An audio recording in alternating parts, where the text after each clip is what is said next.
Hello! Alors on se retrouve aujourd'hui pour une nouvelle vidéo. Je vais vous faire le récapitulatif des livres que j'ai lus au mois de septembre et au mois d'octobre. Il y en a en revanche que je vais juste vous présenter, mais je vais pas donner forcément mon avis parce qu'il y a un vlog lecture dédié à ça qui sortira plus tard. Donc je m'attarderai pas sur certains, mais je vous dirai lesquels c'est avant. Alors au total, au mois de septembre j'ai lu 4 livres et au mois d'octobre j'ai lu aussi 4 livres. Donc on est pas mal, c'est à peu près la moyenne que j'ai globalement, donc ça change pas trop, ça va, c'est cool. Du coup on va le faire dans l'ordre chronologique de comment je les ai lus. En premier on a Au service secret de Marie-Antoinette, c'est le tome 2 qui s'appelle Pas de répit pour la reine. Comme ça, je vous ai déjà présenté le tome 1, je sais plus, c'était il y a quelques mois, que j'avais bien aimé. Après, ça casse pas 3 pattes à un canard, clairement. Mais j'avais bien aimé. J'ai beaucoup moins aimé celui-ci, parce que du coup, alors pour faire un résumé, c'est une modiste et un coiffeur qui s'associent pour enquêter pour la reine sur différentes affaires. Et du coup il y a une affaire par tome. Voilà. Ça c'est pour le petit résumé de la saga. Je sais plus combien il y en a eu, genre 5 ou un truc du style. Je suis pas sûre que je continuerai, en vrai ça... Non, je pense que je continuerai pas cette saga. Du coup celui-ci, oui, comme je le disais, ça m'a beaucoup moins plu que le tome 1, dans le sens où dans le tome 1 ils s'associaient vraiment, ils enquêtaient vraiment ensemble et ils mettaient un peu leurs points positifs ensemble. Et là du coup ils enquêtent chacun de leur côté, ils rassemblent ensuite les preuves et j'ai beaucoup moins aimé cet aspect là et ça m'a fait un peu décrocher du truc. Et j'ai aussi trouvé que l'enquête avait pas trop de rapport avec la reine, même si il y a un truc, enfin ils doivent faire ça dans un but quand même, mais je veux dire ça touche moins la couronne que l'enquête précédente et j'ai trouvé ça pas ouf et j'étais beaucoup moins dedans. Du coup je lui ai quand même mis 3 étoiles. Ensuite on passe à l'extraordinaire histoire de la Villa Alice, écrit par Maëlle Vincentini, je sais pas comment on prononce, bref. Du coup c'est une histoire que j'ai connue sur Facebook, dans le sens où j'avais regardé, enfin j'étais tombée sur la page Facebook qu'elle avait créée pour parler de ses découvertes de la villa qu'elle a achetée. Et du coup j'ai vu après qu'elle en avait fait un livre. Donc elle a écrit en grand format qui est sorti il y a quelques années. J'ai pas acheté, je sais pas pourquoi. Et du coup je suis tombée dessus à Cultura je crois. Et je me suis dit mais je me souviens que l'histoire elle avait l'air trop bien sur Facebook. Et du coup ça m'a déjà donné envie de lire en petit format, c'est parfait. Il y a des photos dedans, mais je vais vous raconter un peu plus de le pourquoi du comment. Mais je crois que j'en avais déjà parlé en fait dans un haul il me semble. Du coup c'est l'histoire d'une famille qui a un coup de cœur sur une maison, qui vont tout plaquer pour vivre dans cette maison, sauf qu'il y a énormément de travaux. Et pendant les travaux ils font plein de découvertes sur plein de documents ayant appartenu à la famille précédente. Ils enquêtent un peu sur qui était le père de famille, qui tout ça. Ils ont même refait un arbre généalogique de la famille et tout. Donc, mais c'était vachement cool et vachement touchant. J'ai beaucoup aimé celui-là, je le garde. Et je lui ai mis 5 étoiles pour celui-ci. Alors ensuite je passe à un livre que je n'ai plus présentement avec moi.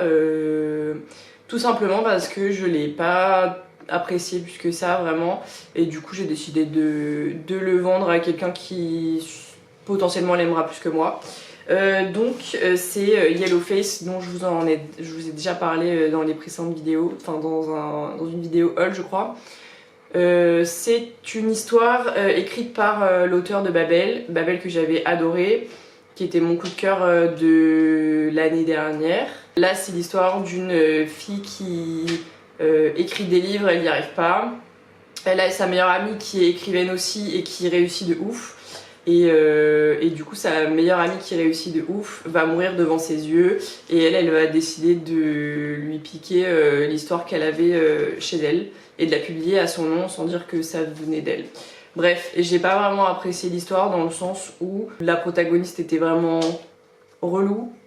Il y avait plein de questionnements, il y avait pas de... Alors déjà c'était très plat, il y avait pas beaucoup de plot twist, enfin vraiment rien. Le seul plot twist de la fin, j'étais en mode mais pourquoi en fait on se pose cette question, c'est logique que non. Mais bon bref. Et non franchement non. Non, clairement pas pour moi. Elle fait que se plaindre de ah mais il faudrait que je fasse ci, ah mais là ça marche plus, comment je vais faire, machin. Mais en fait je m'en fous. Voilà, je m'en fous, c'est tout. Et du coup à Yellowface je lui ai quand même mis 2,5. Je pense enlever le demi parce qu'il mérite juste 2. Mais ouais c'était beaucoup de pages pour pas grand chose au final. Alors on continue sur Passion simple de Annie Ernaux. Celui-là je vais pas pouvoir vous dire mon avis dessus parce qu'il fait partie de mon vlog lecture. Pour faire un résumé global de ce qui se passe dans le livre, c'est vraiment une petite nouvelle qui fait genre dans les 77 pages, je crois, un truc du style. C'est une femme qui est obsédée, complètement obsédée par un homme qui en a rien à fiche d'elle et qui est bourré de trauma. Et on est dans sa tête. En gros, voilà ce qui se passe dans ce livre. J'ai pas aimé, on va pas se mentir, j'ai pas aimé. Il est pas pour moi. Bref, mais je vous en dirai plus dans le vlog lecture. Je pense que c'est pas sa faute à elle et qu'elle a eu des traumas par le passé de l'abandon ou quoi de ses parents ou autres d'autres circonstances qui ont fait qu'elle elle a un trouble de l'attachement, je pense. Donc voilà, c'est fini pour la partie septembre. On va attaquer la partie octobre. Donc j'ai lu Mademoiselle Spencer de Christine Orban. Je pense que je vous l'avais déjà présenté précédemment. Qui du coup j'ai eu la dédicace par l'autrice au salon du livre de hier de l'année dernière. Voilà, donc je suis très contente. Celui-là c'est pareil, il restera avec moi, il restera dans ma bibliothèque et je pense que je pourrais le relire sans problème parce que je l'ai vraiment beaucoup apprécié. De quoi il parle? C'est tout simplement la biographie de la princesse Diana. On voit tout un pan de son enfance. Après elle a fait des recherches mais je pense qu'il y a quelques trucs inventer forcément, on ne sait pas que sur des faits réels. Mais on est vraiment dans la tête de la princesse Diana et de ce qu'elle pensait, ce qu'elle ressentait et tout. Et c'est une icône pour moi que j'ai toujours appréciée et j'avais vraiment envie d'en savoir plus. Et du coup, dès que j'ai vu qu'elle avait écrit un livre sur elle, je me suis jetée dessus. Et j'ai pas regretté du tout et je suis très contente puisque vous connaissez Charline Passion, biographie et autobiographie. Donc je ne pouvais qu'aimer ce livre. Et en plus, Christine Orban, elle écrit divinement bien. J'en ai un deuxième d'elle qui est aussi une biographie que j'ai très hâte du coup de lire maintenant que j'ai découvert son écriture. Voilà. Et je lui ai mis aussi 5 étoiles pour celui-ci. Ensuite on continue avec Lettre d'une inconnue de Stéphane Zweig que je ne vais pas pouvoir vous donner mon avis non plus sur celui-ci qui est dans le vlog lecture qui va dans les je sais plus combien de pages, pareil dans les 70 pages à peu près comme l'autre. Et on est à peu près sur le même thème je trouve. C'est une fille complètement obsesse par un mec qui a été obsesse toute sa vie, qui lui écrit une lettre, donc tout le livre est une lettre, et je sais plus, mais je crois qu'il disait au début que c'était pas inventé. Bref, mais en gros, oui, il me semble que c'est basé sur des faits réels, ils le disent dans la préface qui est hyper importante à lire d'ailleurs au passage. Et voilà, du coup, cette femme, elle a accouché avec quelqu'un. Elle est tombée enceinte, elle a eu un enfant, le mec est pas au courant, elle a pas voulu le mettre au courant et du coup elle nous raconte un peu comment elle a élevé son enfant. Elle était complètement obsédée par lui et puis du coup elle lui écrit cette lettre quand le fils est mort et qu'elle est en train de mourir. Je sais pas si je spoil, je pense pas mais voilà. Et du coup je vous en dirai plus sur si j'ai apprécié ou pas dans le vlog lecture. On continue avec Garder l'œil ouvert, tome 2 de Victoria Charlton. où j'ai déjà lu le tome 1 il y a quelques mois de ça, que j'avais beaucoup apprécié.